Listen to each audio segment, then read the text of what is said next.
All right, so I know it's been a while since I've seen you and you've seen me, but I wanted to hop on here real quick and just kind of let you know what's going on with me, especially if you guys don't see my posts that I make on my channel. But even if you guys did see my post that I made, this is just kind of giving an update of kind of where I'm at and just an overview of things. So if you hadn't seen my post, I did touch on how my mental health was going lately, and it's been shit. I've had a history of mental health issues dating all the way back to my high school days, where I did try to unalive myself, ended up in the hospital. So I'm definitely very well aware of it, and especially when it's like kind of rearing its ugly head, and that's what was happening and going on. And I needed to let you all know that I just needed to kind of pause for the time being. With that being said, the primary reason that I think my mental health is just really struggling is because I'm stressed the fuck out, and it's because both of my parents just aren't doing great. And yeah, it sucks because it's both of them. My dad, his mobility isn't great. Physically, he's just not great. His knees are so bad. Like it's knees on knees. He walks with a walker, but even with a walker, it's so slow, and he has to, like, God forbid he falls. It's really, I mean, it's sad. And then to top it off, he's got a semi-permanent catheter, but that just presents like all these challenges when he's like not mobily the greatest. It's depressing. It's depressing. He's got cardiac issues dating back since 2018. Funny story with that. I mean, not really funny, but he had bypass surgery and his aortic valve changed. And when that was going on, I was giving birth to my son. And my son was a preemie and ended up in the NICU ward. Postpartum, I was spending most of my time at the hospital, just going back and forth between ICU and NICU. Obviously, both of them are good now, but in his aging years, my dad is, just not in the greatest condition. My mom, so she has Alzheimer's. It's just progressively gotten worse in the past year. She was diagnosed as well back in July with stage 4 cancer. So she has breast cancer, but got a double mastectomy back in during COVID, and her cancer's returned, but it's obviously not breast cancer. It's just coursing through her. Basically, it's not a localized cancer. Chemo, radiation aren't treatment options. And yeah, it's just, yeah.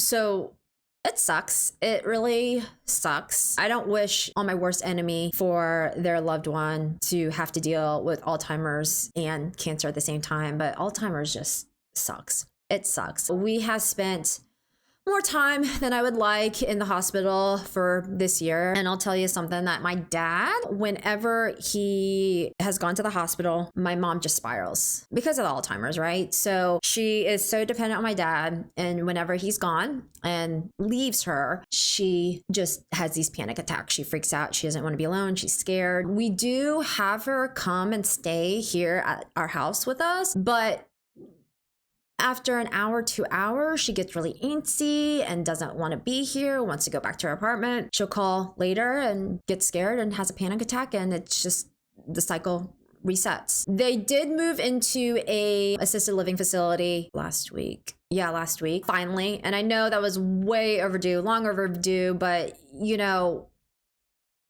we didn't know 2025 was going to turn out the way it was going to turn out. A year ago, they were in a lot better shape. It wasn't like they were in and out of the hospital like they were.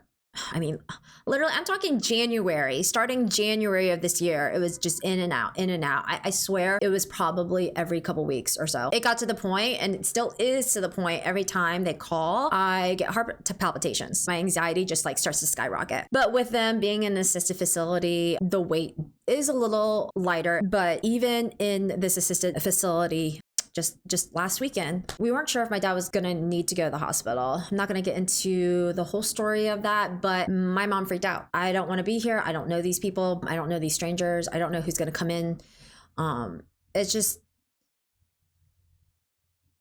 it sucks. So that's kind of like what's been going on. And I know it's not going to get like necessarily easier or better. There's no miracle for, you know, miracle drug or what have you. So yeah, I'm in a tough season. And as most of you know too, I've got 2 young kids as well. It's an interesting place to be in because my parents are older. I'm kind of the first among my peers to be going through this, like having older aging parents. To give you an idea, my husband and most of my friends, all their parents are mid 60s to early 70s. My parents are 80. They really didn't know or realize that they wanted kids until they were older. It's a weird dynamic to still have young ones while also taking care of aging parents. Just to kind of give you perspective, my husband, his grandfather had dementia. And when his grandfather was going through the hardest times of dementia and then passing away, my husband was in his 20s. Even his younger brother might have been still in college. My point being, they're independent adults.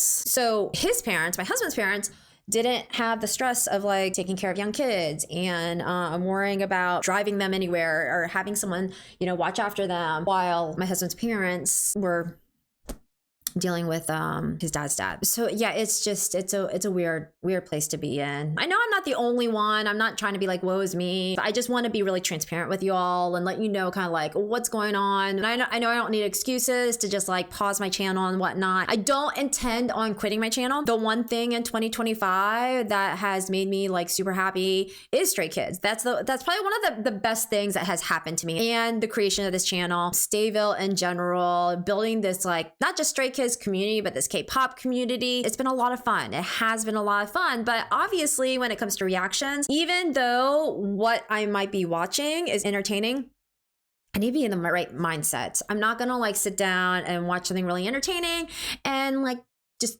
not mentally be there. I probably more than likely won't be as engaging. I won't pick up on as much things. I'm just not going to be as focused. I want to definitely get a little bit more mentally healthy before I jump right back into it. I do miss it a lot. I really, really do miss it a lot, but I need to focus on myself. What I've been doing the past couple of weeks, it's been helping because I definitely was in a really dark place, and I feel lighter than I did, but I do need more time. So that's why I wanted to hop on here and just kind of let you know where I'm at. I really wanted to start back up with the reaction videos and everything, but I know myself, I know it's not a good idea right now. So I am aiming for October, but I am not setting any like hard dates, but I want y'all to know kind of like where I'm at and what's happening. But I love doing reactions. I love talking with y'all, discussing it all with you. And last thing, I do just want to say thank you, especially to you all who have reached out to me, just checking in on me. It means more to me than you will ever know. Like it's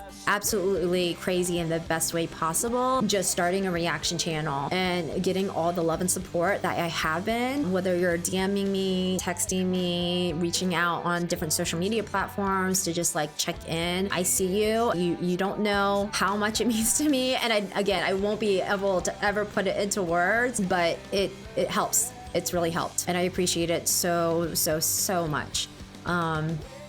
Yeah. So anyway, I love you all. I do miss you all so much too. And so I hope to see you back in October and me just in a more healthier mindset. Again, love you all, and I'll definitely see you soon.